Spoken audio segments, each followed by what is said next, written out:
Итак, дорогие друзья, продолжаем наши приключения. Архидруид Арундер дал нам задание проверить, что же творится в зловещей долине теней. Сейчас мы отдохнули, подготовились и направляемся в эту долину. Of course.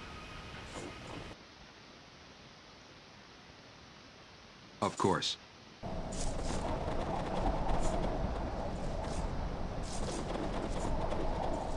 Исследовать эту долину довольно интересная, она немного запутанная, но не настолько, чтобы в ней потеряться. Я довольно хорошо помню расположение локаций, помню, где находится последняя локация, финальная локация. Поэтому никаких проблем с логистикой у нас быть не должно.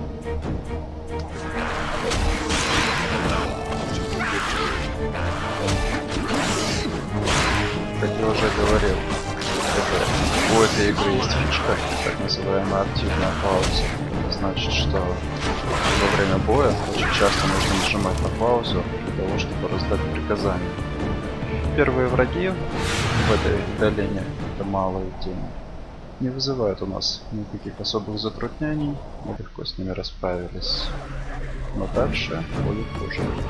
В этой локации на нас напали множество скелетов и несколько зомби. Посмотрим сейчас, что выйдет из этого нападения. Они все заспавнились перед нами, как только мы вышли обратно на улицу. Но теперь нам более удобно сражаться, потому что они все сконцентрированы в одном месте.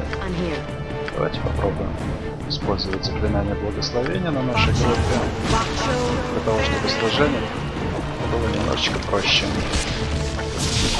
Хотя и так, как мы видим, проблем особых нет. Гранту пролетело по голове, несколько скелетов набросились на него. Думаю, это не страшно. В конце концов, наша группа не зря содержит в себе жрицу, разумеется, более лечившаяся ранение, которое мы получим. Отличная булава. Это оружие, которое обладает чуть лучшими характеристиками по сравнению с обыкновенным оружием, а именно атака +1 и урон +1. Это значит, что там, где можно использовать его вместо обычного оружия. Прошу прощения, к урону +1 бонус не относится, он общий для обычного оружия и для отличного оружия. А вот попадание улучшается. Для того, чтобы иметь бонус еще и на урон, нужно использовать оружие именно с зачарования +1. В этих катакомбах, старых катакомбах, которые расположены в долине теней, очень много ловушек. В связи с этим ходить по ним нужно крайне осторожно. И здесь воровской навык поиска ловушек придется как нельзя кстати. Пользоваться им надо регулярно. Вор обследует. Не спешит. Проверить содержимое всех емкостей, которые мы здесь находим, мы успеем. Сейчас давайте просто убьем врагов.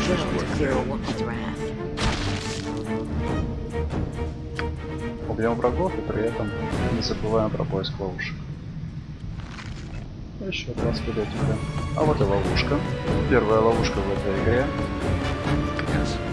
Самое сложное это обнаружить ловушку. После этого проще справиться с ней. Как минимум обойти. Делать, почему не справиться с управлением игры. Итак, еще один скелетик выбежал навстречу. Видимо, услышал звуки.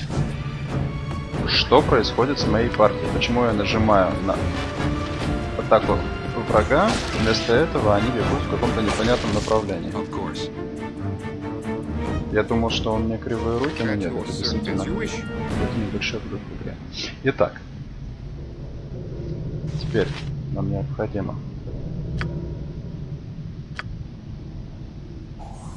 разоружить, обезвредить ловушку В этой игре за обезвреживание ловушек опыт не дают, а вот в очень похожей игре Baldur's Gate на обезвреживание ловушек можно заработать небольшое количество опыта. As you wish, April. Держим врагов. Опять. Speak your mind. Так. Что происходит? Почему мои ребята вместо того, чтобы нападать на врага, когда я им приказываю это делать, Yes. бегут в каком-то непонятном направлении? Что не так? Продолжаем поиск ловушек.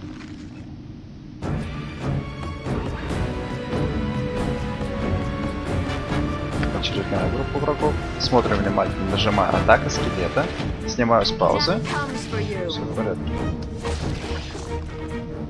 Death comes for you. Let us Теперь begin. все в порядке. Very well. What is it? Что игре не нравилось до этого? Те же самые кнопки.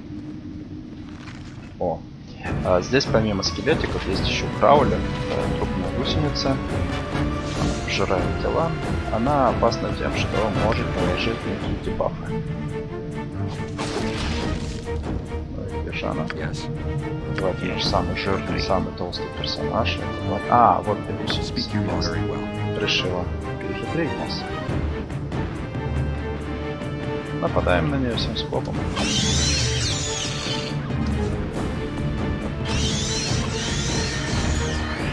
Не удалось показать вам дебафы, которые она накладывает. Я сам не помню точно, что именно.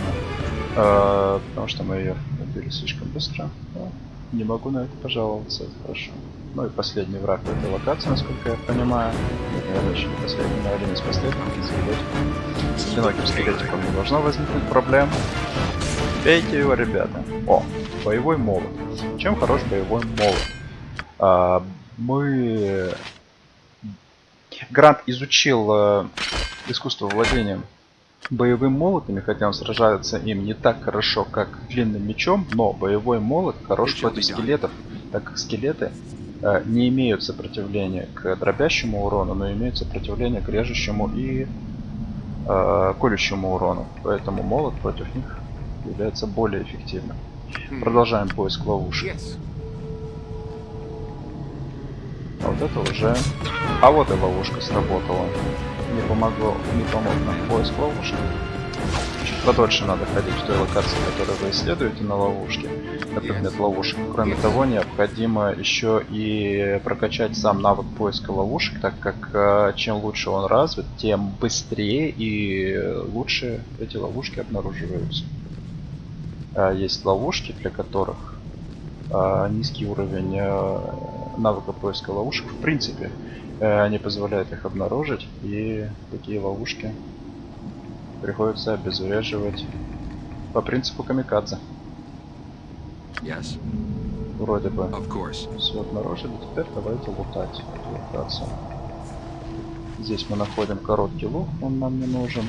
Это чей-то труп, если вы видите. Зловонное облако, заклинание, ну и стрелы давайте возьмем.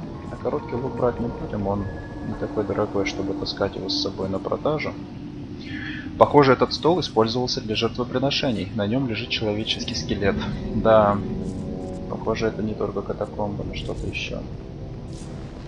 Здесь у нас клепанный кожаный доспех, возьмем на продажу. Зелье ловкости, противоядие и свиток удачи. Стрелы отдадим Лориэлю. Противоядие. Как подсказывает название, это зелье, по-видимому, позволяет выпившему ему его очиститься от яда. Действует оно мгновенно.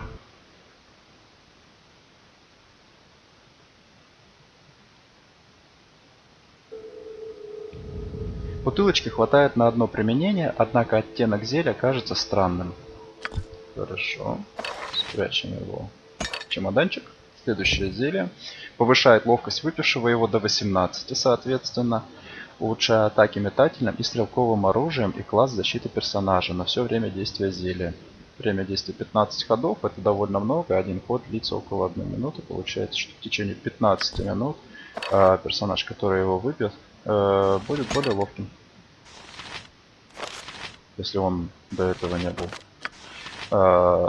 достаточно ловким. Дело в том, что это зелье увеличивает, не просто увеличивает, а устанавливает значение на 18, и если ловкость персонажа, как в случае с Лорелем, выше этого значения, то оно уменьшится. Это надо иметь в виду.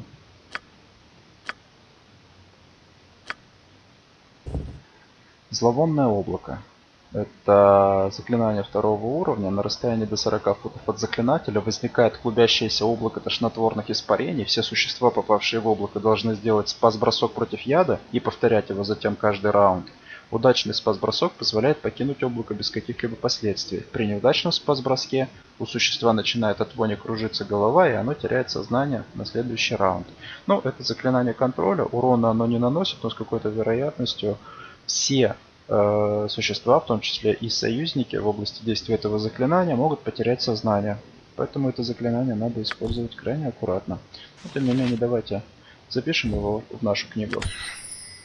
Да, успешно записали, все в порядке. Еще один свиток. Это свиток заклинания зачарования. Удачи, прошу прощения, из школы зачарования. В течение следующих 3 раундов объект заклинания становится необычайно удачлив и получает улучшение +1 к спас-броскам, броскам атаки, броскам лечения, минимальному урону, а также плюс 5% ко всем воровским навыкам. Кроме того, броски урона любых эффектов, направленные на объект, находящийся под воздействием этого заклинания, уменьшаются на 1, например, ровно. Так. А давайте посмотрим заклинание жреца 2 уровня. Распев. Смотрите, те же самые свойства, как у заклинания удачи мага, но только это заклинание 2 уровня, и оно действует не на одно существо, а на группу существ и на друзей, и на врагов в определенной зоне. Поэтому заклинание удачи теряет свою актуальность, оно полностью заменяется намного более хорошим вариантом у жреца. Мы его даже изучать не будем, просто положим в шкатулочку. Все, больше ничего здесь искать нам не надо. Very well. Двигаемся дальше. Как помните, из этой долины на деревню Кулдахар напали 2 йети. Разумеется, в долине этих йети намного больше, и нам надо быть готовыми ко встрече с ними.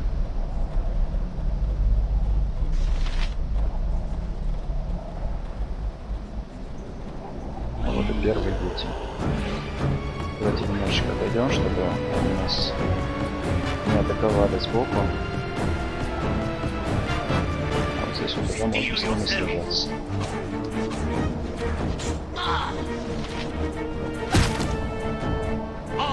Первый йети.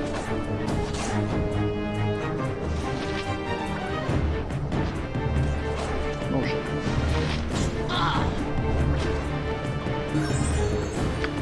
Так, во-первых, собираем шкуры йети, а во-вторых, мы слышим приятный звук повышения уровня. Лера повышает свой уровень и становится жрецом 3 уровня. Результаты повышения уровня. Дополнительные оружейные навыки. Единицы. Сейчас мы его используем. Улучшены спас-броски. Фака снижен на 2. Это просто прекрасно. Далее. Получены дополнительные пункты здоровья. 10. И знание легенд увеличено на 1. Но самое хорошее это дополнительное заклинание Фака. Она уже умеет сражаться булавами. Прощи. Но не хочу я, чтобы она распылялась еще и на ближний бой. Пусть она изучит цепы и Моргенштерны. А потом и боевые молоты. Сразу же заполняем слоты заклинаний.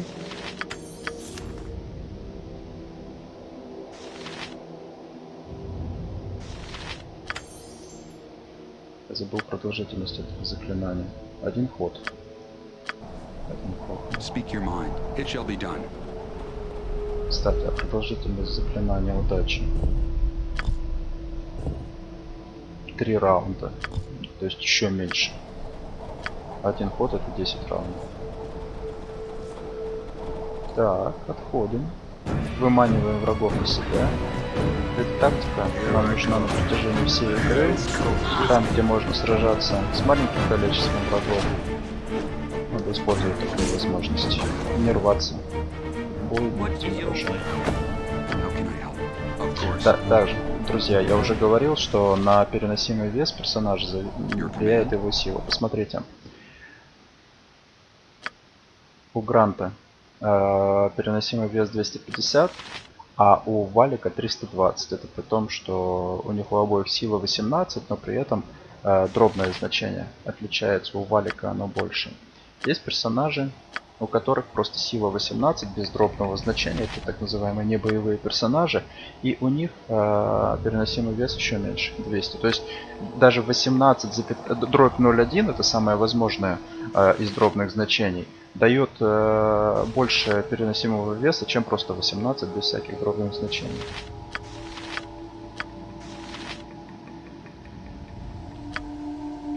У всех персонажей, кроме Агнес, сила на высоком уровне, и поэтому они могут таскать Of course. большие тяжести.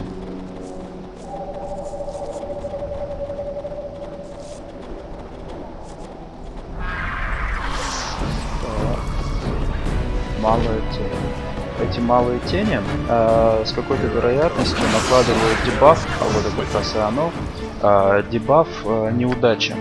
Я не знаю точного описания этого дебафа, но предполагаю, что оно обратно эффектом заклинания удачи, который мы только что зачитывали, и получается оно не улучшает, а ухудшает все спас-броски, а также броски на атаку и на урон. Не надо недооценивать такие дебафы. Если подобные дебафы будут наложены на всю партию, то это существенно ухудшит ее боеспособность. А если этот дебаф непродолжительный только на одном персонаже, то он особо проблем не доставляет. Следующая пещера, куда нам следует зайти. Я уже опасаюсь за количество здоровья у некоторых членов нашего отряда. И мне кажется, нам надо подключиться. Для этого What do you want? просим о помощи Леру. Она своими заклинаниями немножечко подлатает дыры.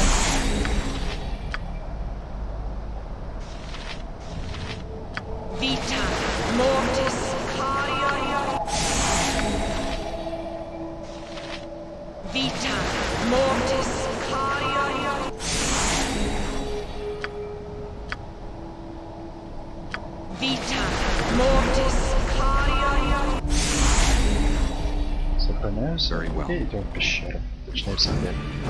Здесь сразу на нас нападают враги.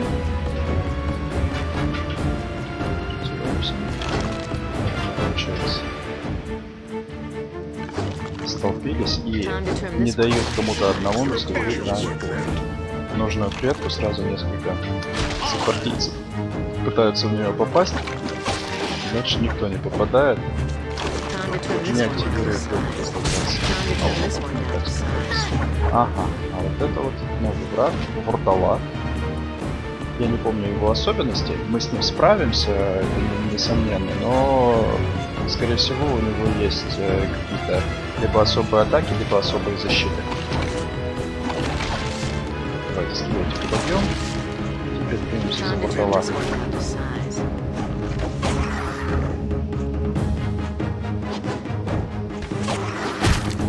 Нет никаких серьезных проблем не причинено.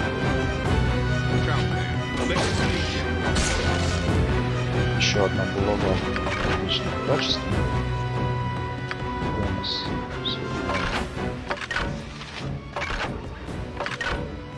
пока что все будем складывать в Валика.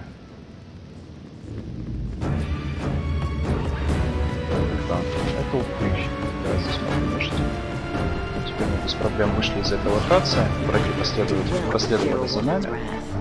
Здесь, мне кажется, с тактической точки зрения удобнее с ними сражаться, поэтому будем периодически пользоваться этим трюком и выводить врагов из их родной локации. Кроме того, не надо забывать, что здесь возможны ловушки, и если мы начнем сражаться с врагом, приблизимся к нему немного, можем наступить на ловушку, а в пылу битвы Death проверять comes for you. наличие ловушек не It очень shall be done. хочется. What is it you require? As you wish. Ищем ловушки. Здесь они определенно есть. Где именно, я не помню. Yes. This one. Даже по цвету видно, у него булава отличного качества. Видите, зеленоватый оттенок. At yours. Yes. Так, враги довольно легкие. О, ловушечку. Но это потому что мы их выманиваем. Здесь еще... Да. О, чуть не наступил на ловушку. Только хотел сказать, здесь еще есть ловушки.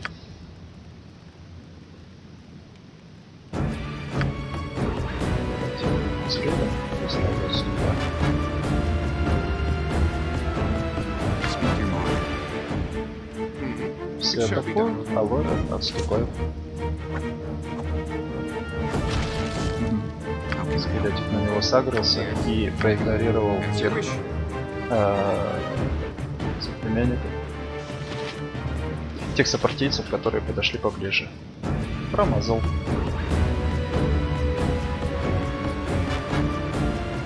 To the pain. Your command? Набрасываемся на него все очень. It shall be done. What is it you require? As you wish. Не забываем пользоваться кнопкой быстрого сохранения при каких-то критических неудачах. Yes. Она нам поможет. Very well.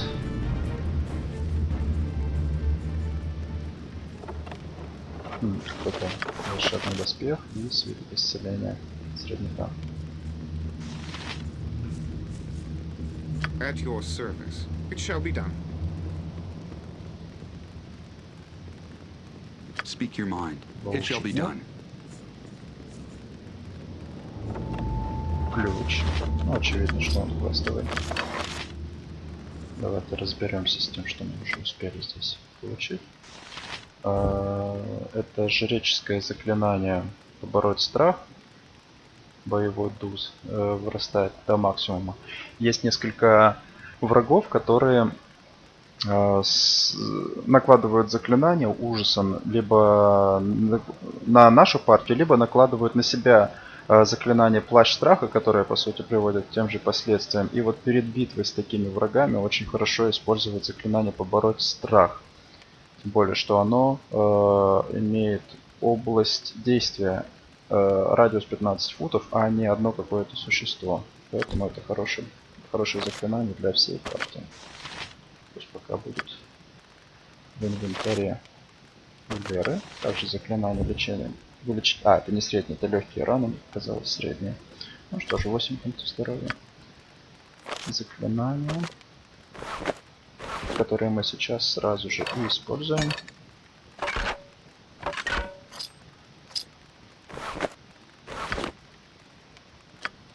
Это заклинание мы опознание используем для того, чтобы опознать как раз вот этот вот кожаный доспех. Что у нас там? Да, может быть мы его сможем. Класс защиты 7. Мне кажется, для Лориэля она неплохо подойдет.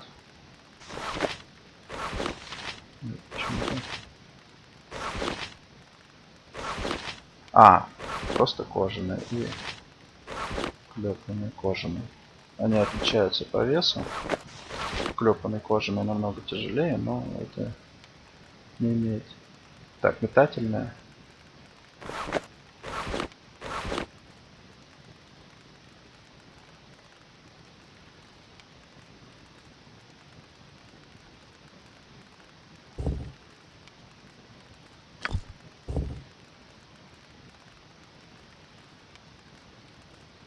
Да, все-таки клепанный кожаный доспех без всяких магических бафов лучше, чем кожаный доспех +1. Потому что он добавляет бонусы к защите против колющего и режущего урона, в то время как обычный кожаный доспех, даже с бонусом +1, этих преимуществ не имеет. Продолжаем. Yes. искать ловушки. Нашли скелетик. Скелетик, иди к нам. И бери с собой. Your command. Это Time как to turn this в one. анекдоте про Jack евреев. comes for you. На вечеринку американец принес ящик виски, Very well. русский ящик водки, а еврей привел другого еврея. Yes. It shall be done. Я не антисемит и не расист, это просто анекдот. Yes. It shall be done. Time Death to turn this comes one for to you. size.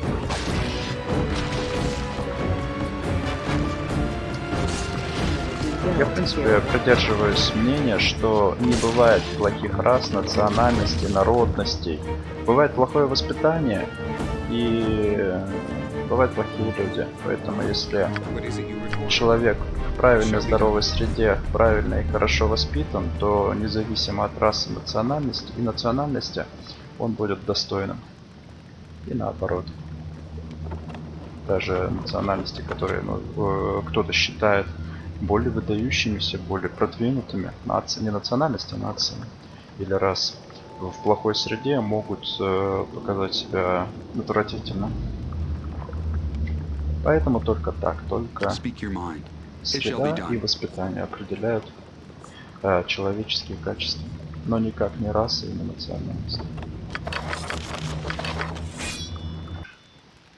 Итак, еще одно зелье лечения у всех.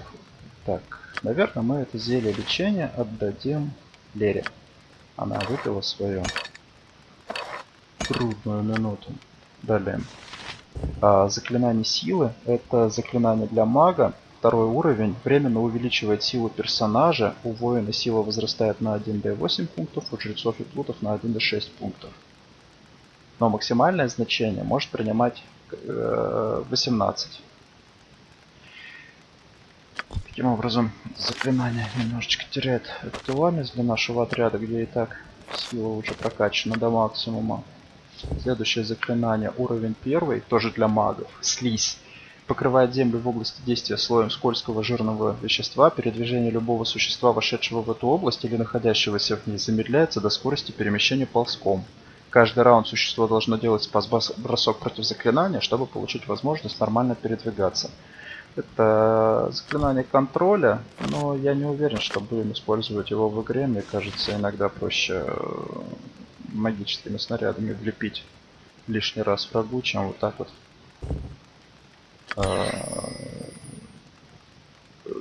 контролить слабым заклинанием. Ну, такой себе контроль, оно не обездвиживает, оно лишь замедляет скорость передвижения. Но, тем не менее, в книжечку запишем, пусть будет. At your service. Что у As нас you с wish. ловушками? Есть еще здесь ловушки? Всю эту локацию мы How can I исследовали. help? It shall be Можно done. выходить.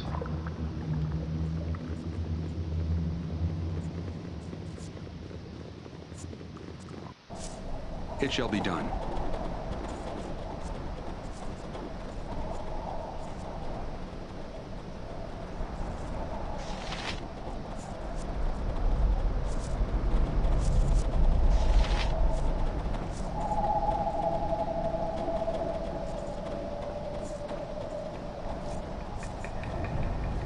Продвигаемся по долине теней, спускаемся на юг и одновременно вниз по такому длинному перешейку.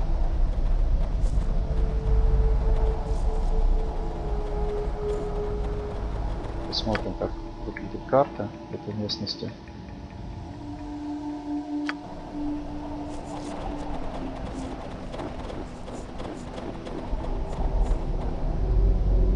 Давайте сейчас продвинемся сюда.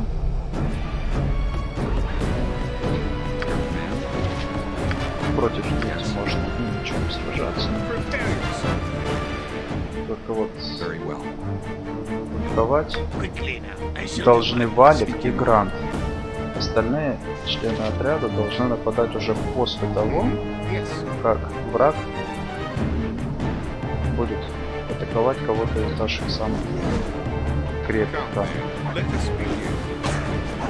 Тем самым мы минимизируем количество получаемого урона Yes. и, следовательно, экономим It shall be наши заклинания исцеления, бутылочки и время отдыха. Еще один Йети. Их будет много.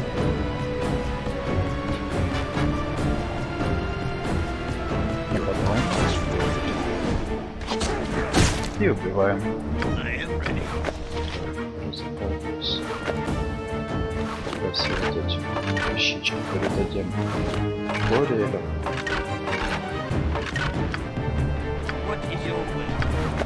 Как помните, для доспеха, который нам обещал сделать Орик, нам нужно 10 шкур Йети и 2500 золотых монет. Я не уверен, что этот доспех мы будем использовать, но для интереса я хотел бы, чтобы Орик нам его скрафтил, а мы с вами его посмотрели бы и прочитали описание. Даже будет интересно посмотреть, за сколько мы его потом сможем продать, выгодно ли это дело.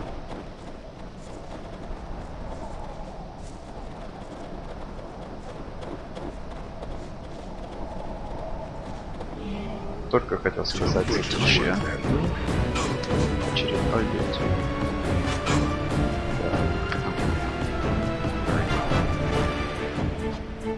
Гранту надо немножечко покайтить врагов.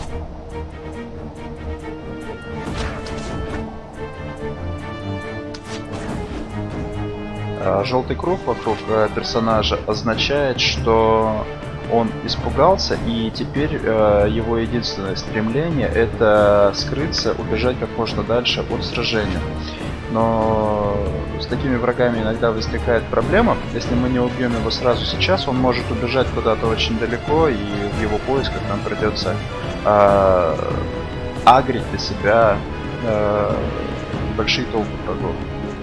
Поэтому по возможности все-таки его убиваем. Да что ж такое? Если он испуган, то почему он сражается? Я этого не понимаю. А, вот он только сейчас. Видимо, не сразу игра обработала эту информацию, что Йети испуган. И после получения этого дебафа, испуг, Йети еще какое-то время продолжал сражаться, как будто бы он не испуган.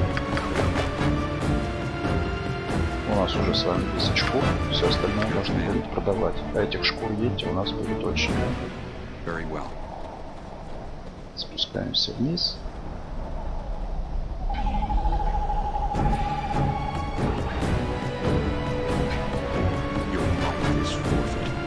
А давайте сначала Валик побежит вперед, скажет Йети: атакуй меня, не трогай моих друзей. Да, наконец Йети его услышал, а теперь мы набрасываемся на него все. Почему именно Валик? По двум причинам. Во-первых, у него больше всего здоровья, 51 максимальное здоровье, а во-вторых, у него самый хороший класс брони, а это значит, что попаданий по нему будет меньше всех. Я напоминаю, что класс брони здесь тем лучше, чем меньше.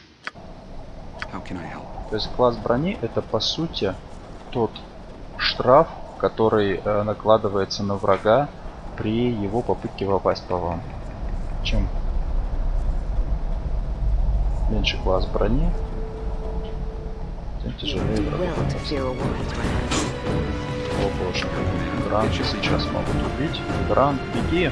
Нет, не беги, ты половина. Тактическое отступление.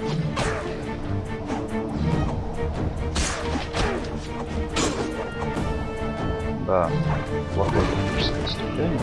Смотрите, что мы здесь нашли. Ну, это шкура Йети, которую подберет Валик, он их коллекционирует.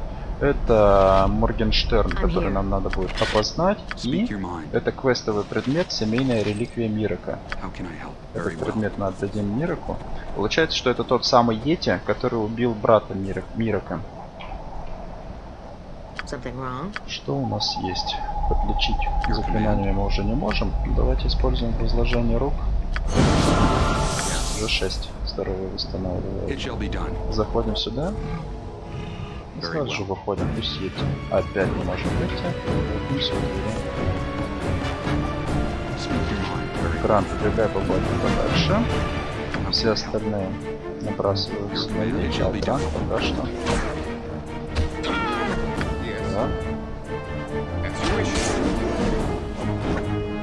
Yes. Здесь нам уже нужно использовать заклинание, чтобы уничтожить. Так, где у нас Борей? Кто его атакует? Скорее всего, только вот этот Китти, поэтому надо его сейчас уничтожить как можно быстрее. Вот. Кто получил повышение уровня? Я же слышал этот звук.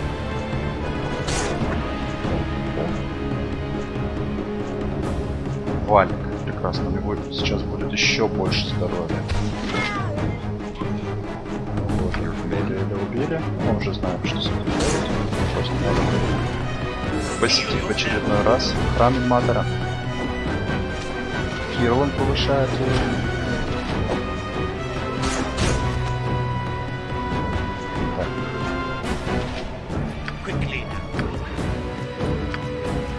Повысить уровень. Валик повышает свой уровень, снижается хака на единицу, получены дополнительные пункты здоровья 17, знание легенды увеличено на 1. Знание легенды не играет для него никакой роли, он все равно не будет опознавать, а вот первые два увеличения очень хороши. Наш Кинсай Кирлан повышает свой уровень, сейчас он будет Кинсай 4 уровня, да. Получены дополнительные пункты здоровья, знание легенд увеличено на 1, так и снижено на 1. Я буду дуалить его после 6 уровня, наверное. После 6 уровня он... на 6 уровне он получит еще один пункт навыка к владению оружием, вложим его в посохи, и следующий уровень у нас уже будет магическим. Смотрите, как это работает, если я сейчас могу показать. Так, вот, не можем. Теперь можем. Ready. Двойной класс. Да, хотим перевести. Выбираем класс маг. Ну, это два доступных класса для перехода. Маг у нас уже один есть, мы читали его описание, повторяться не буду. Выбираем навыки, посох, готово. Заклинание, например, магический снаряд и опознание. Готово. Теперь это у нас маг. Смотрите, он перестал расти в уровне Кинсая, остался 4 уровнем, и теперь будет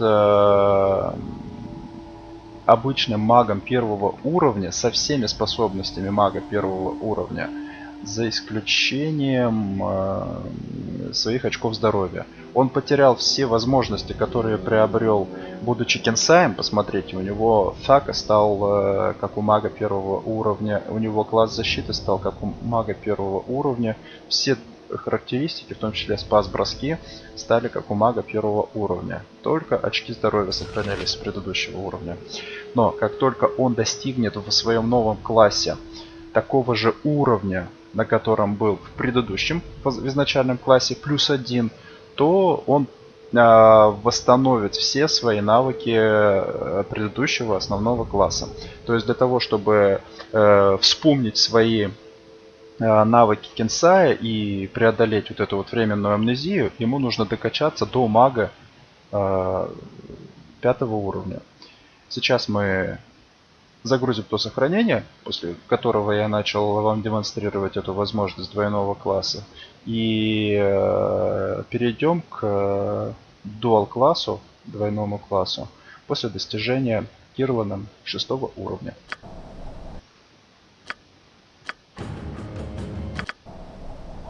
How can I help? It shall be done. Так, не забываем про нашего Лориана, Your command? труп которого нам надо будет сейчас перенести. I'm here.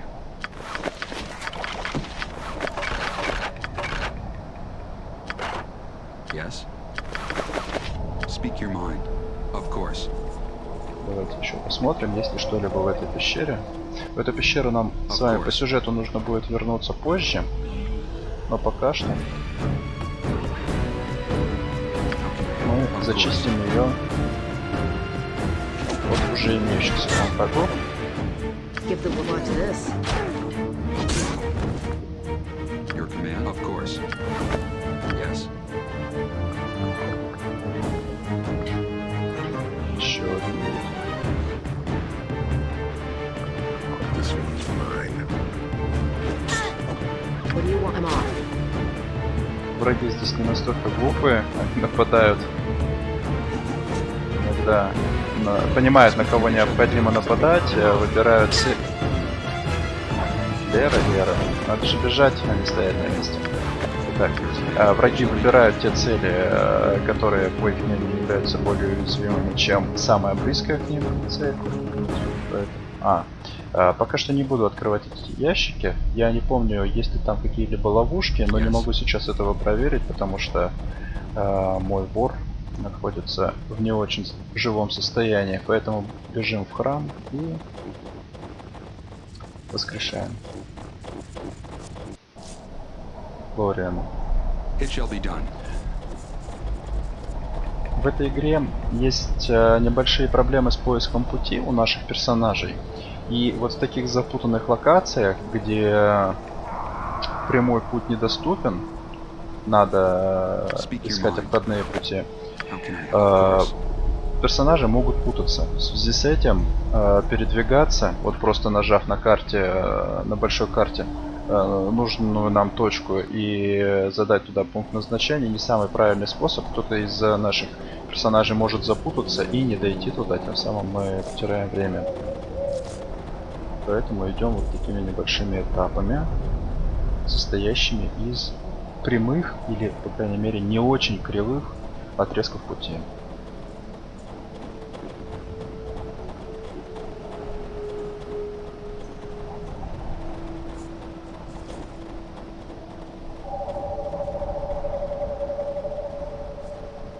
Сейчас мы и подлечимся, и отдохнем, и самое главное, возвратим к жизни Лориана. Без него исследовать локации в долине теней смерти подобно. Тут очень много ловушек. По пути найдем Мирака, отдадим его семейную реликвию. Только где он прячется? Где-то здесь. Не мог же он далеко убежать. А, вот он. Я думал, это просто выражение. Не нашлась еще моя реликвия? Вот она, вытащили из живота самого большого йети. Боюсь, Сайлос не выжил. Бедняга Сайлос, по крайней мере смогу передать это сыновьям. Вот, возьми, пожалуйста. Это самое меньшее, чем я могу окупить твои хлопоты. Всегда пожалуйста, прощай. Так, мы получили предмет проща. Отдадим ее Агнес опыт и повысили уровень гранта, это хорошо. Результаты повышения уровня. Атака снижена на 1, эффективность возложения рук увеличена на 2, полученные дополнительные пункты здоровья 14. Прекрасно, чуть лучше.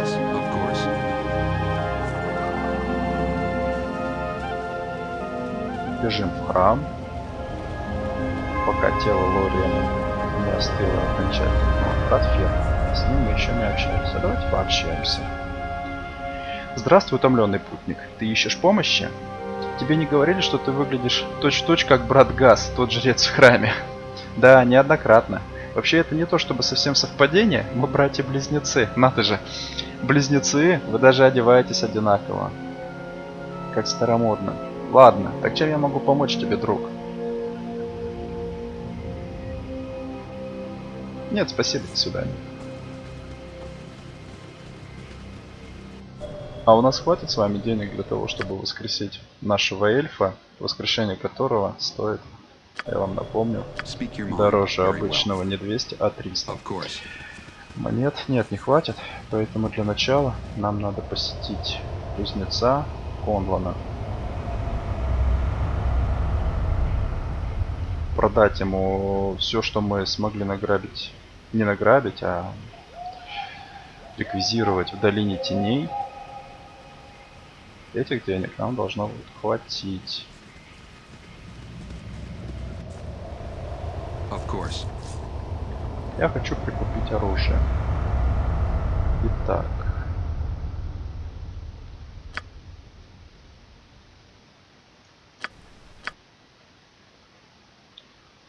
У Валика мы должны оставить 10 шкур. Я не помню, сколько шкур мы еще получим. Ну, больше. Но если мы продадим те шкуры, которые уже сейчас есть у Валика, я не уверен, что мы вновь наберем 10, поэтому оставим у него этот запас 10 шкур. А все остальное продадим. Сейчас шкуры Йети стоят по 50 монет. Но как только мы сделаем первую продажу, дальше эти шкуры станут намного дешевле. Мне кажется, я допустил ошибку. Зря я продал превосходный длинный меч. Надо было оставить его для Гранта. Но ничего страшного, скоро мы найдем намного лучше мечи, чем просто превосходные. Смотрите, теперь шкуры Йети стоят по 20 за одну. Цена снизилась. Зато у нас достаточно золота для того, чтобы воскресить. Мы даже можем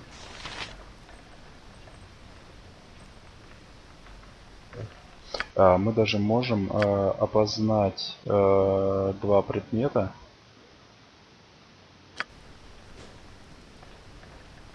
How can I help? Но платить за это я не буду. Мы сделаем немножечко по-другому.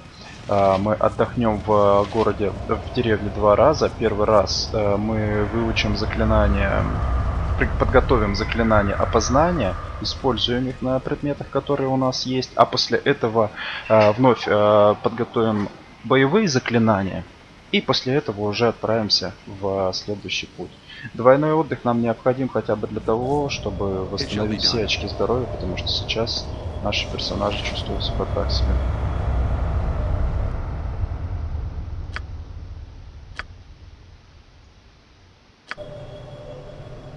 Так, не на ту кнопочку нажал.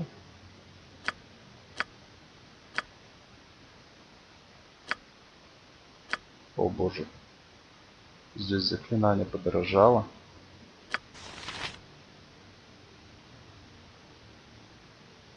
В чем дело, я не пойму. Почему стоимость заклинания меняется? Your command? Разговаривает Грант. Это значит, что харизма максимальная. Почему увеличилась стоимость? Интересно. Давайте продадим что-нибудь. Например, вот эти заклинания, побороть страх. Теперь нам хватит денег на лечение, на воскрешение. Но причина, почему цена изменилась, для меня непонятна. Так, легкий кожаный доспех, стрелы, лук, шлем, модные сапожки и колчан. Надевай все обратно и больше не теряй.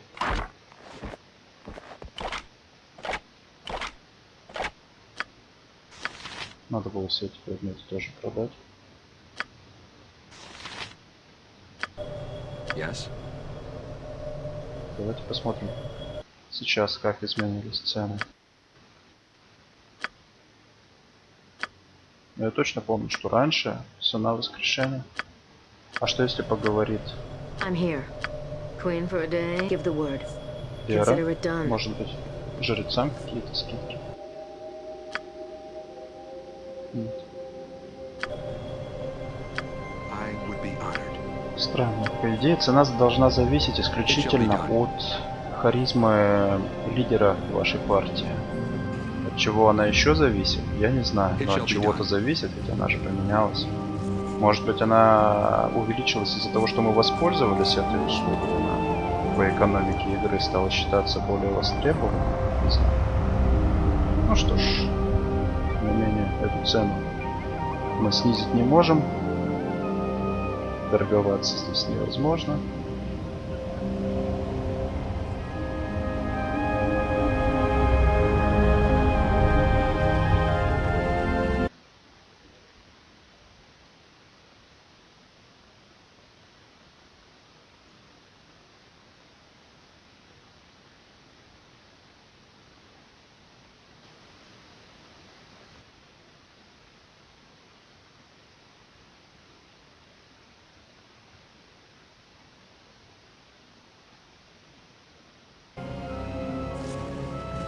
Заходим в гостиницу.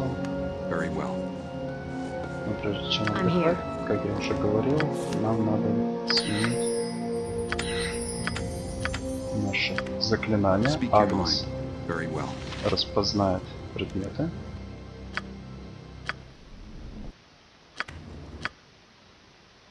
Для начала прощу, который мы точно будем использовать. Проща +1.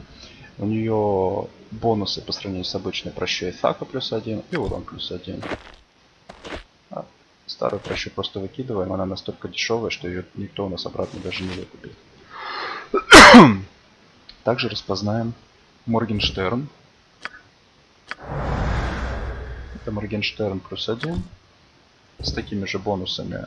Так +1 и урон +1 дробящий. Фактор скорости 6. Теперь давайте сравним с тем оружием, которое есть у Леры. Это Така +1, потому что булава отличная.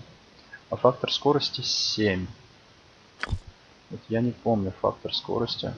На мой взгляд, чем он больше, тем лучше. Давайте сравним. Фактор скорости 4, фактор скорости 5. Да, фактор. Удобнее оно лежит в руке. Как видим, Моргенштерн чуть-чуть потяжелее, чем булавы. Видите? Прекрасно. Give the word. Еще раз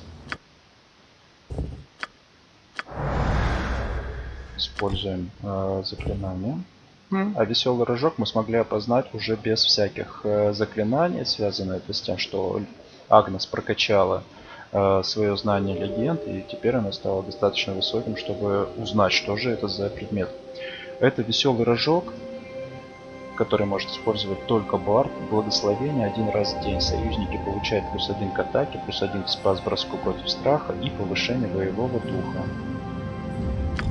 Приятный предмет, но ради вот этих предметов брать в партию Барда, на мой взгляд, не очень эффективно, целесообразно.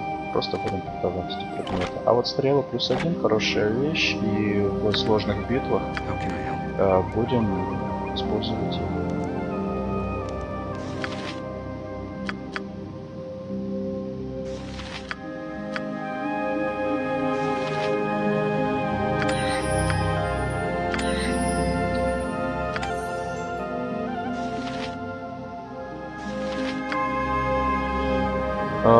Возьмем два магических снаряда. Цветную сферу мы так и не использовали. В долине теней заклинание очаровать персону нам не пригодится, потому что оно не работает на нежить. Это значит, что там ни один враг ему не будет подвержен. It shall be Сейчас done. мы с вами бежим опять к кузнецу Конлану, продаем все то, что не продали с первого раза.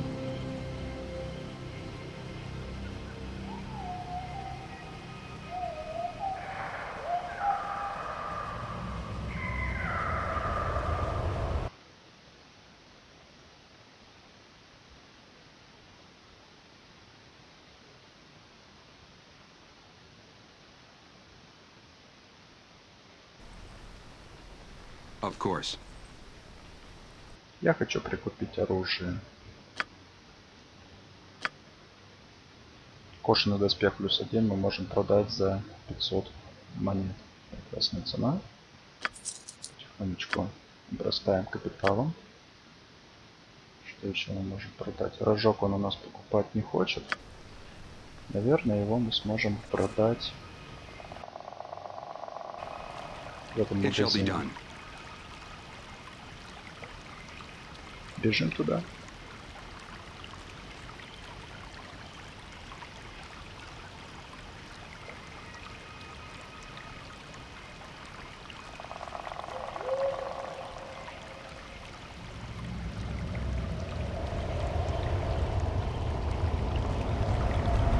Здесь локация не настолько запутанная, как в Долине Теней, поэтому вот такие вот длинные пути обрабатываются искусственным интеллектом вполне успешно.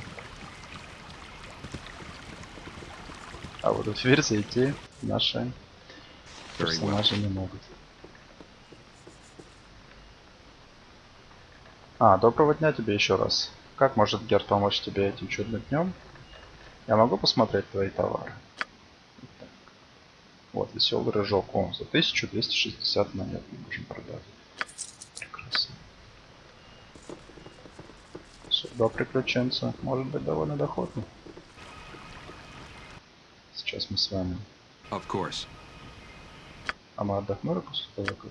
Нет, не отдохнули. Ну ладно, это будет такое усложненный режим посещения Долины Теней. Заклинание Агнес первого уровня мы не обновили, только зря удалили заклинание опознания, которое нам пригодится, потому что мы будем находить еще достаточно много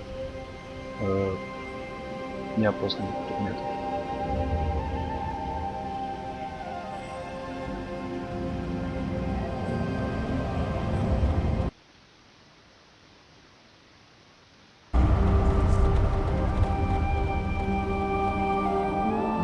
Возвращаемся в Долину Теней. Сначала спускаемся сюда, а после этого пойдем на восток.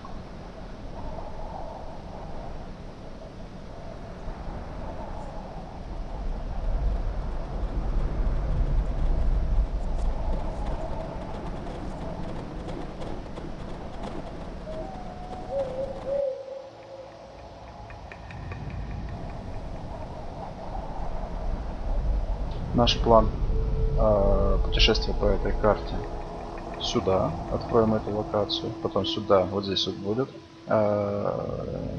будут катакомбы, а потом в самый северо-восточный угол здесь будет основная катакомба по сюжету. Основная — это значит не просто конечная, но и самая большая, самая сложная.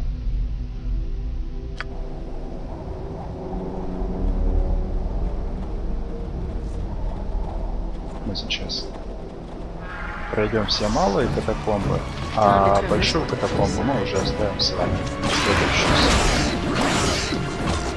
Это уже была малая тень. По фигурке мне показалось, что это большая тень, нет большие тени. Нам пока что не получилось.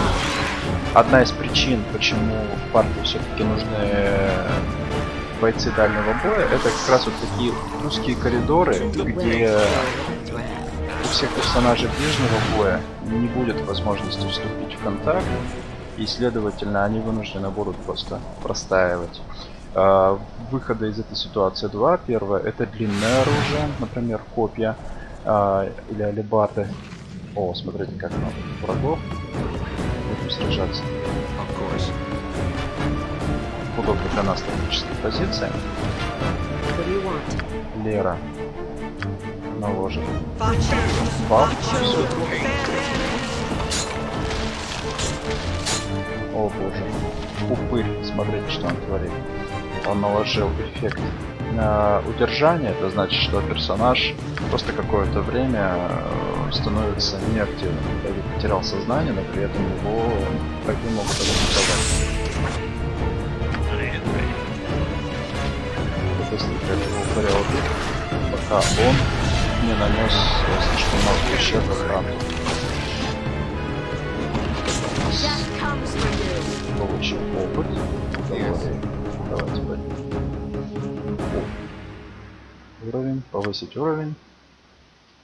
Дополнительные оружейные навыки. Атака снижен на 1, получены дополнительные пункты здоровья. Он повысил свой уровень воина.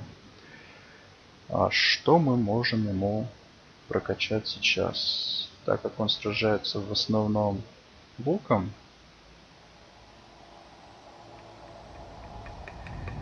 в принципе, мы и добавить ему уже ничего не можем.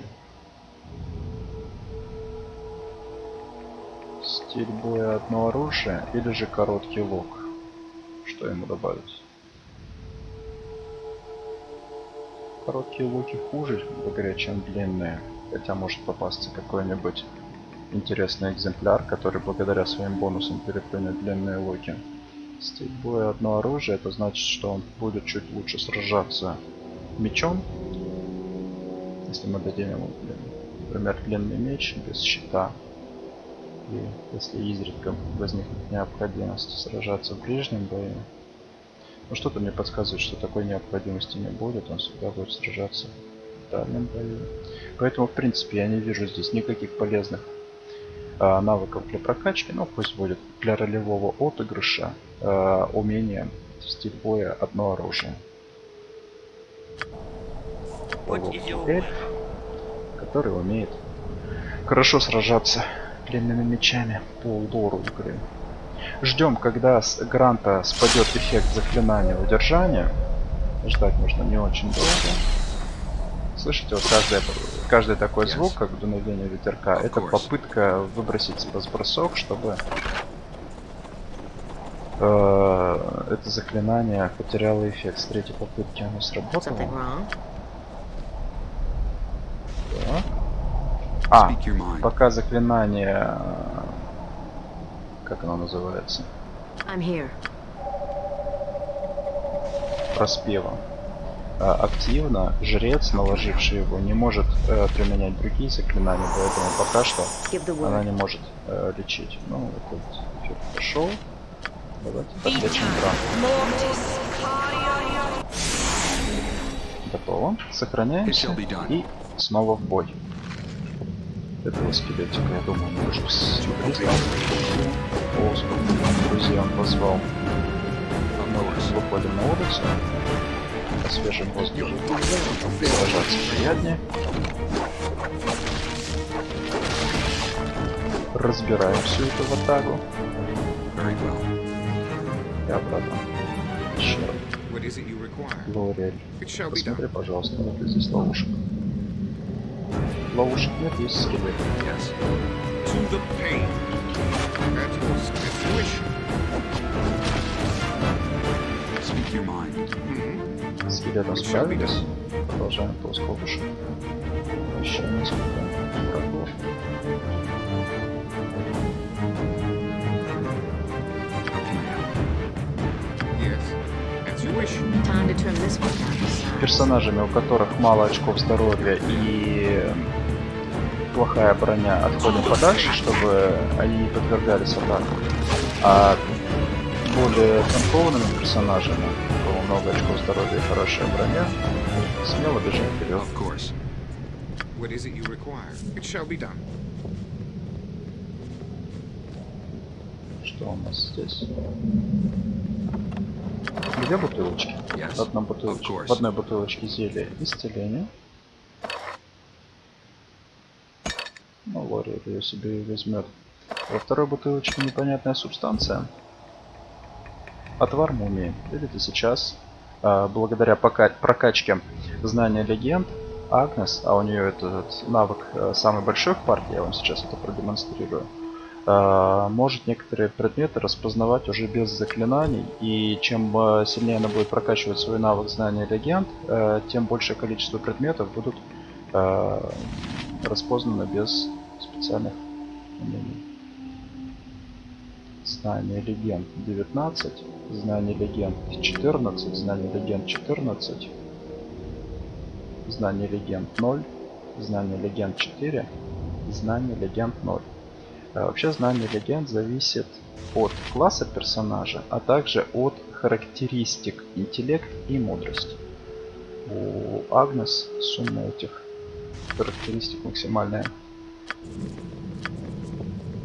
Speak your mind.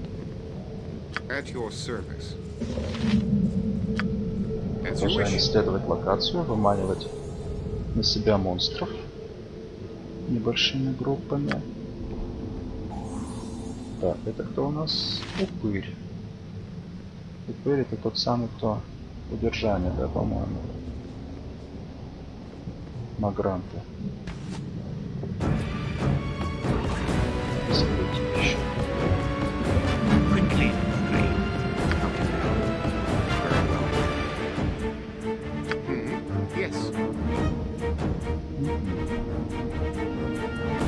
Your command?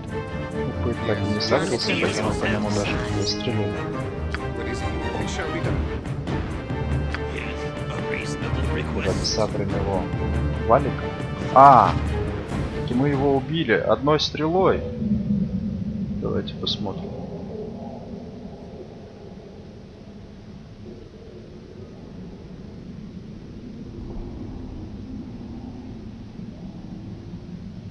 Упырь получает 16 метательного урона от противника Лориэль. Смерть. Да, Лориэль, неплохо. Похвально, вся партия хлопает его At your service. по It shall be done. плечу. Продолжать поиск ловушек. Это я называю хедшот.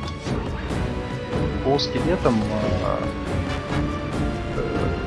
со скелетами Лориэлю сражаться сложнее, потому что стрелы наносят колющий урон, а у скелетов, как я сказал, есть сопротивление этому урону. И вот сейчас Лориэль очень сильно ранил этого скелета, а если бы у скелетов не было сопротивления колющему урону, то этого урона хватило бы слегка, чтобы убить. How can I help? Very well. Yes. Что дальше? Дальше Yes. продолжается поиск ловушек, поиск врагов.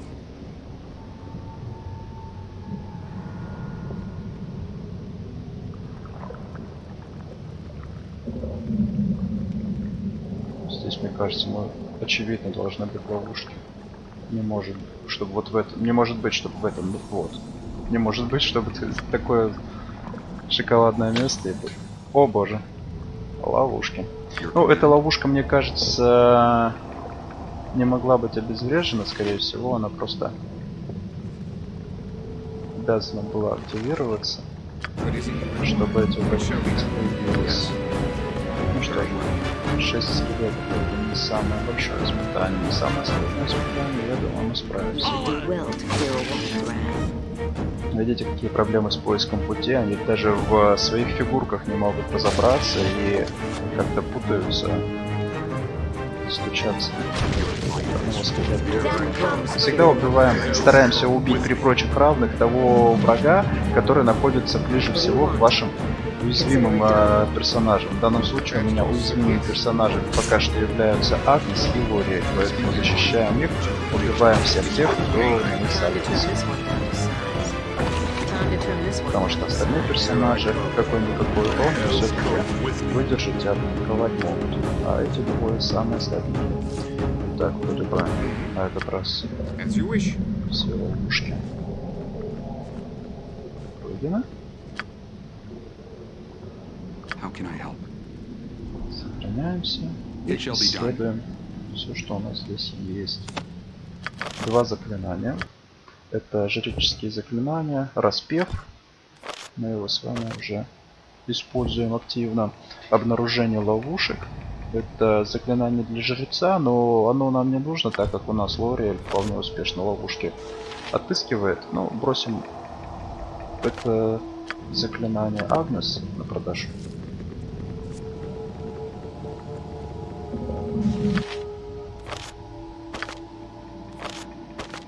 Кстати, отвар мумии.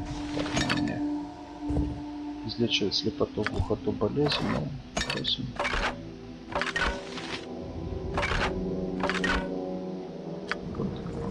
Бросим в наш чемоданчик для снадобий. О, здесь небольшой тайничок. Золотые монеты, золотое кольцо, заклинание инфравидения, заклинание защиты от зла, зелье инфравидения и кольчуга. Вот эта кольчуга довольно интересно, давайте посмотрим. Сможем ли мы ее опознать? Я в этом сомневаюсь.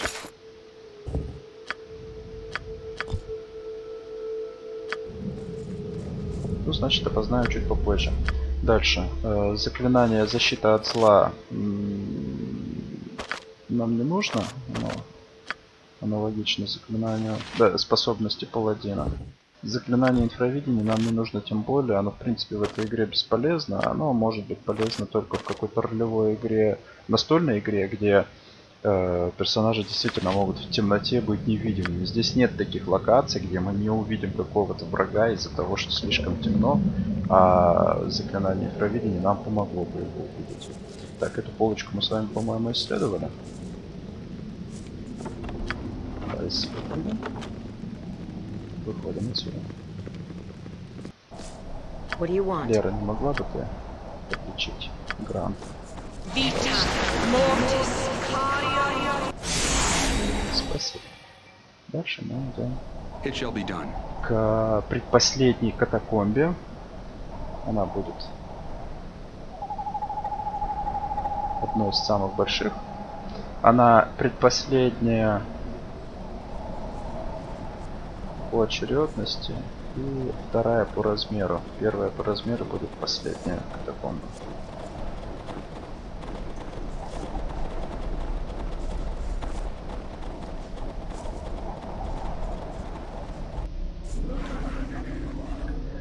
Здесь мы встречаем гигантского скелета, Терек.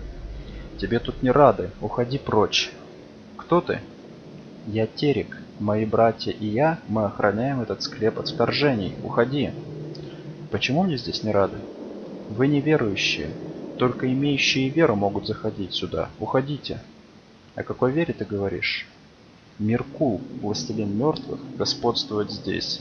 Поклонись Меркулу, стань одним из нас, и тогда тебе будут здесь рады. Иначе уходи. Стать нежитью? Ты это хочешь сказать?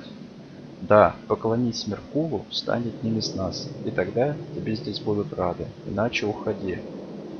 Я ищу источник зла, заполонившего Кулдахар. Может быть, это ты? Кулдахар? Нет, мне не знакомо это название. Я не знаю ничего о Кулдахаре. Поищи в другом месте. Уходи. Если ты не виновен, то кто в ответе? Я не знаю. Мне надоели твои вопросы. Уходи.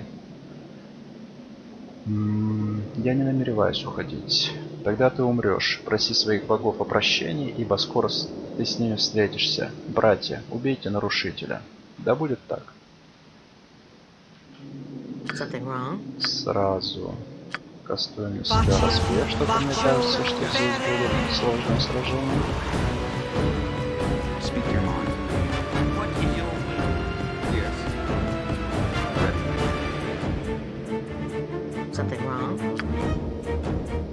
Зеленая музыка совершенно бесполезно. Давайте мы с вами посмотрим, у нас же есть еще особые способности удержать нежить. Your command. У Гранта особая способность сразить зло. Защитная стойка у Валика не очень нужна. Установить ловушку, но попозже. А здесь что у нас есть? Кай. Давайте Кай. Butcher's work there. I'm here. Yes.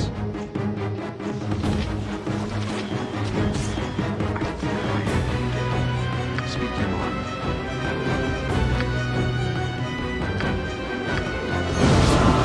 Возложение рук, как всегда, сложно в ситуации. Получалось.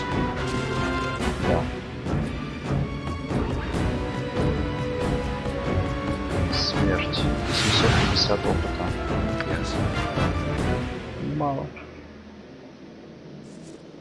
Но мне кажется, что этот Терек довольно неплохой парень, и он просто защищает свои владения, никакого зла ни Кулдахару, ни каким-либо существам он не причиняет.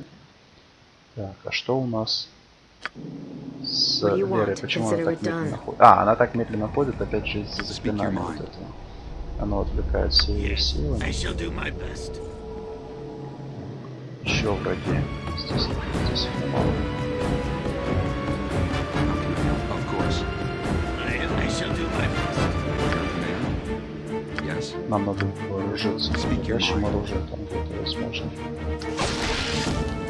You got me wins, Fear One. Кто-то получил опыт. Агнес. Класс.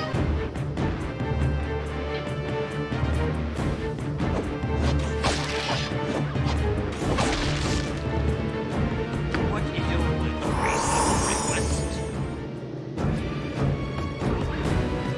агрим врагов партиями, не всех сразу. Time to turn this one around. Death comes for you. To the pain. Very well. Time to turn this one around.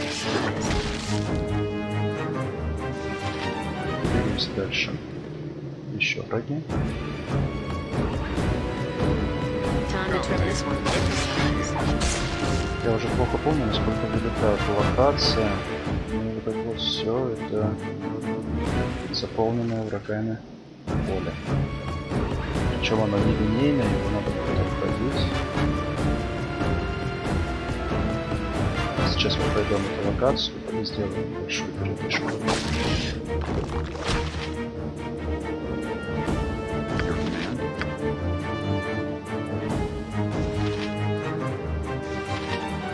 Давайте используем эту способность просто для того, чтобы демонстрировать ее работу. Скелеты не являются злыми, поэтому они отсоединятся. Time to trim this one down to size.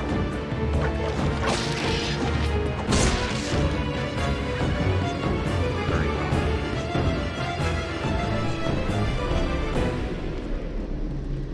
Еще скелеты. Death comes for you.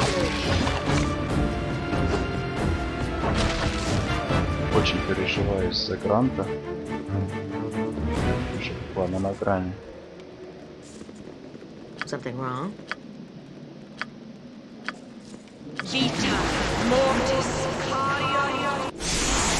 It shall be done. Так, это у нас упущено. Да, это упущено. Отступаем.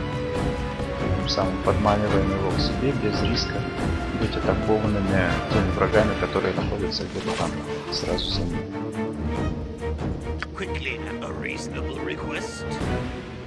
Ловушки не ищу, где-то они здесь наверняка есть. At yours. Yes. Да, есть. How can I help? Давайте Very well. посмотрим, что здесь на скелетике лежит. Здесь у нас длинный меч, он нам не нужен, золото и, ну, какой-то шлем. Your Шлем command? без неименной, следовательно, не имеет никаких способностей, возможностей. Yes. Yes. It shall be Дальше done. ищем ловушки. И агрим врагов. А это у нас зомби. Speak your mind. It shall be done. В самой игре нет описаний каждого врага, его боевых способностей, таких основных характеристик, как количество здоровья, фака и класс брони. Но каждый враг обладает этими атрибутами, и эти атрибуты можно найти на просторах интернета. Yes. It shall be done. 4 скелетика. Особо проблем возникнуть не должно, но чтобы этих скелетиков не стало больше, как и проблем, связанных с ними, немножечко отступим и выманим их. Steel yourselves. Да, а ты куда Time to trim движешь? this one down to size.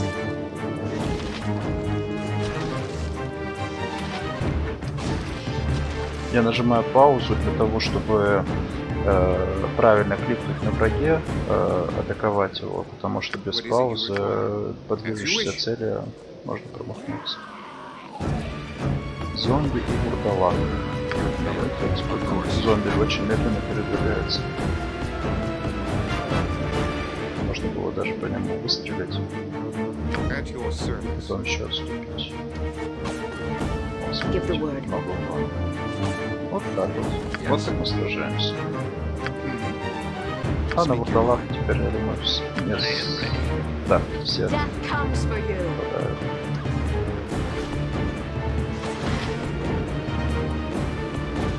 Такое ощущение, что у вурдалака класс брони больше, и по нему чаще промахиваемся. It shall be done.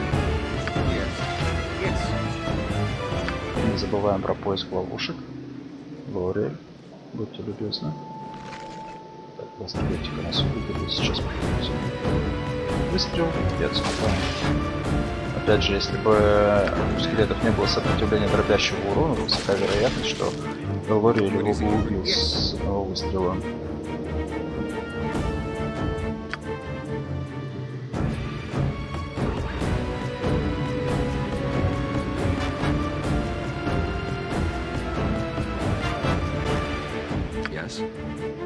to turn this one into your size. Here I come to the butcher's work then. Prepare yourselves. Steal yourselves. Теперь скелеты не вызывают у нас практически никаких сложностей. It shall be Как же приятно ощущать прогресс отряда, прокачку отряда. Когда бойцы становятся действительно сильнее и сильнее. С каждым уровнем, с каждой правильной шмоткой. Death comes for you. Of course. Лори, будьте любезны, ищите ловушки. Это у нас малая тень. Малая тень, да, две малые тени. Выстрел. И отступаем. How can I help? А теперь набрасываемся всем отрядом. Time to turn this one into your size.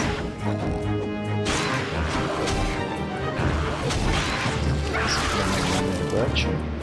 yes, Yes, as you ma'am. wish. Какое-то время этот персонаж просто будет чуть менее эффективным в сражении. А почему я не выстрелил?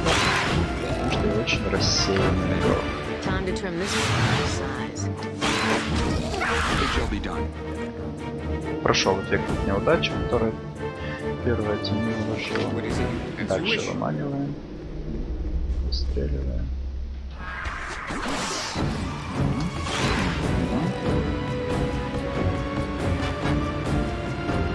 Yes. Вот так вот Лори At убил your service. тремя It shall be стрелами done. тень.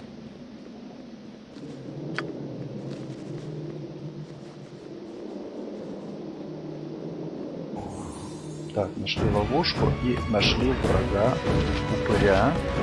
Выстрел, отступаем.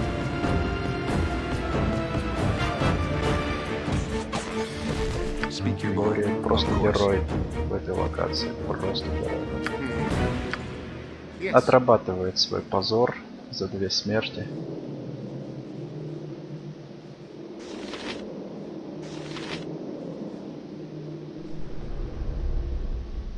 Что здесь?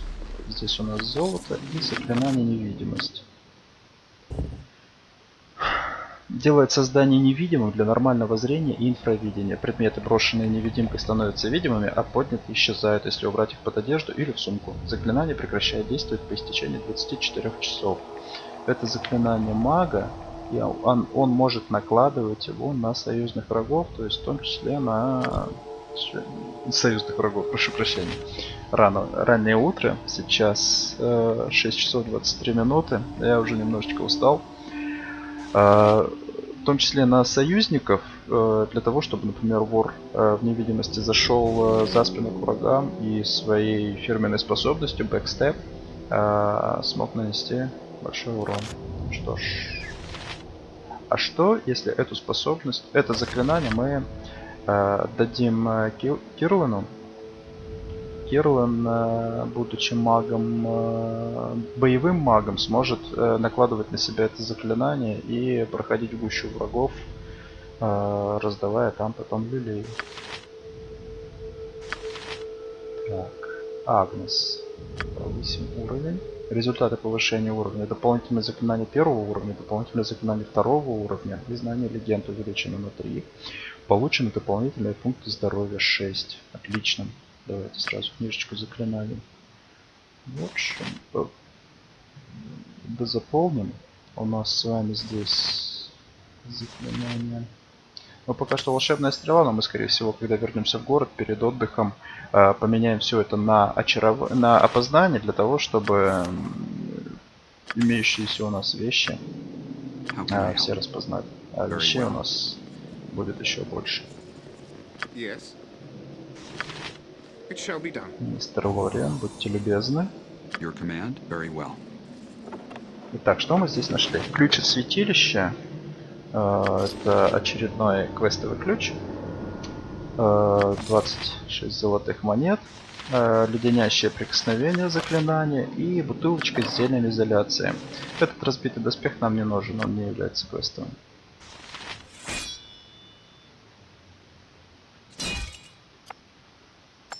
Так, зелье изоляции дает выпившему 50% сопротивляемости ко всем атакам на основе электричества. Эффект длится 2 часа или до развеивания. Ну, я не помню ситуацию в этой игре, когда оно действительно прямо очень нужно. Хотя, может быть, впереди что-то нас подобное ждет. Чемоданчик. Квестовый ключик пока сюда. Потом все эти ключи продадим в магазине в Кулдахаре, где, как помните, один из торговцев скупает подобные вещи. Зелень проведения. Чемоданчик. Заклинание леденящее прикосновение. Первый уровень. Заклинание мага. Руку заклинателя окружает голубое свечение, отнимающее жизненную силу из любого существа, успешно атакованного заклинателем в ближнем бою. Жертва должна сделать спас-бросок против заклинания. При неудачном спас-броске она получает 1d4 урона холодом, а ее атака ухудшается на 1 на целый ход. Нежить под действием леденящего прикосновения не получает ни урона, ни штрафов атака, а впадает в панику на 2 хода, если провалит спас-бросок против заклинания. Интересно. Мне это заклинание не очень нравится. Уж точно не для Агнес. Она не должна подпускать к себе никого в упор.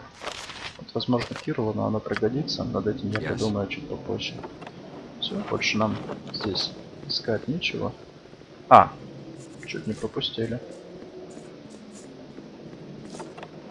14 золотых монет, кинжал, заклинание цветные брызги, зелье силы. Зелье силы. Такой же эффект, как и у заклинания, которое мы с вами уже читали. Кинжал. Смотрите, сразу смогли его опознать. Кинжал +1, атака +1 и урон 1d4 +1. Так как кинжалами у нас никто не сражается, мы его продадим.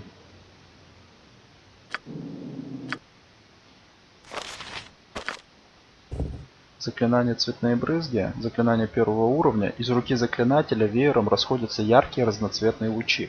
Они по очереди поражают существ в области действия, начиная с ближайшего к заклинателю. Все существа с уровнем опыта больше, чем у заклинателя, или с уровнем здоровья больше 6, должны сделать спас-бросок против заклинания. Воздействие зависит от уровня заклинателя. Существа одного с ним или меньшего уровня опыта и здоровья теряют сознание и не приходят в себя при получении повреждений. Это же прекрасно. На 5 раундов. На 1-2 уровня выше заклинателя ослепляются на 3 раунда, а все остальные получают контузию на 1 раунд. Мне кажется, это очень хорошее заклинание контроля. Мы его обязательно запишем. Ну да. Второе заклинание, которое очень нужно и которое мы не смогли записать. Но ничего страшного, мы его купим потом по игре и запишем в свою книгу заклинаний. И в настройках игра мы с вами изменим сложность так, чтобы все заклинания обязательно автоматически записывались.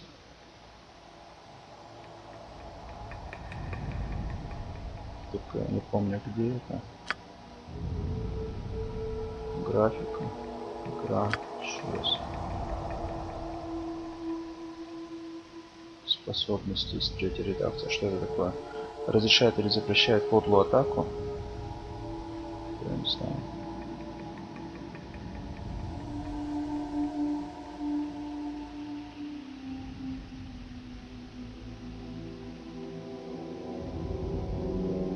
Мне кажется, в настройках была функция автоматического. Все, я понял. Это зависит от сложности. Да, но мы сложность не будем менять. Все заклинания изучаются автоматически, это на нормальном уровне сложности. На базовых правилах уже это не работает, а мы с вами работаем на тяжелом уровне сложности. Давайте включим безумный уровень сложности. Враги наносит двойной урон. Мне кажется, не так уж тяжело будет нам. Да, чаще сохраняться, чаще использовать зелья и чуть побольше тактики проявлять в сражениях. Но это же только интереснее. Зато больше опыта будем получать. Of course. Как раз сейчас и потестим еще несколько не очень сильно пирогов. Да, видим малые тени. Отходим назад и посмотрим, сколько What is your урона они special будут нам request? наносить. Speak your of course. Quickly now. How can I help? I'm here.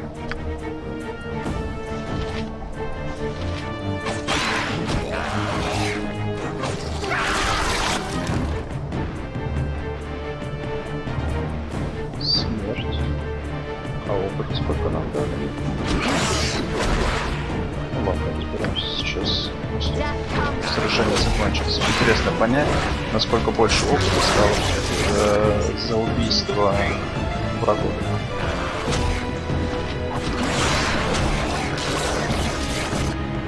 700 опыта от одной малой тени.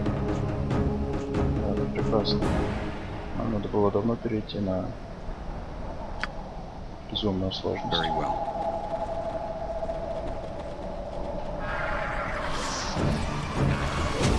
Yes. It shall be done.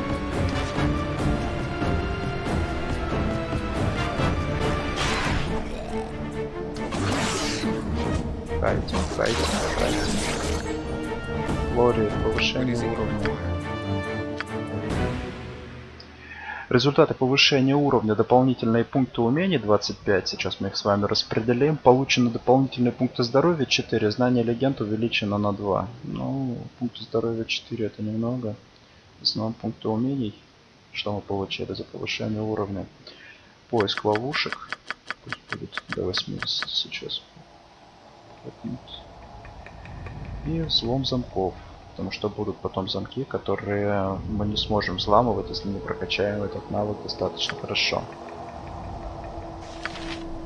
Speak your mind. Give the У нас word. остались заклинания исцеления? Остались. How can I help? Очень беспокоюсь за Гранта What do you want? и вещи. Your command? Vita Mortis It shall be done. Теперь представьте, как бы нам тяжело было бы... О боги, сколько же здесь вас. Отходим назад. А теперь здесь уже место атакуем. Yes. Time to trim this one. Да, урона действительно наносит очень много. Защитную стойку. Yes. Here I come. The hells come with I me. am ready. На один ход персонаж получает плюс 50% сопротивления ко всем видам физического урона и улучшение плюс 20 спас броскам и ухудшение скорости на 50%. Медленнее бегает, но 50%. То есть в 2 раза меньше урона и спас броски больше. Well to feel. To the butcher's work then.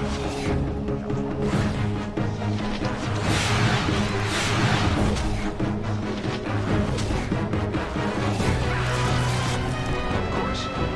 А это уже не малая тень, это просто тень. To the butcher's work then.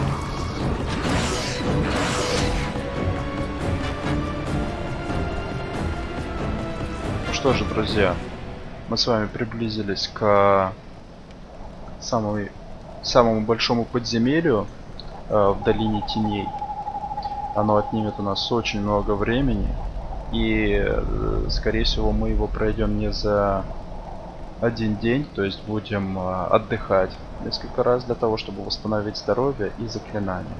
На этом мы сделаем небольшую паузу. Спасибо вам большое, что смотрите. Всего хорошего.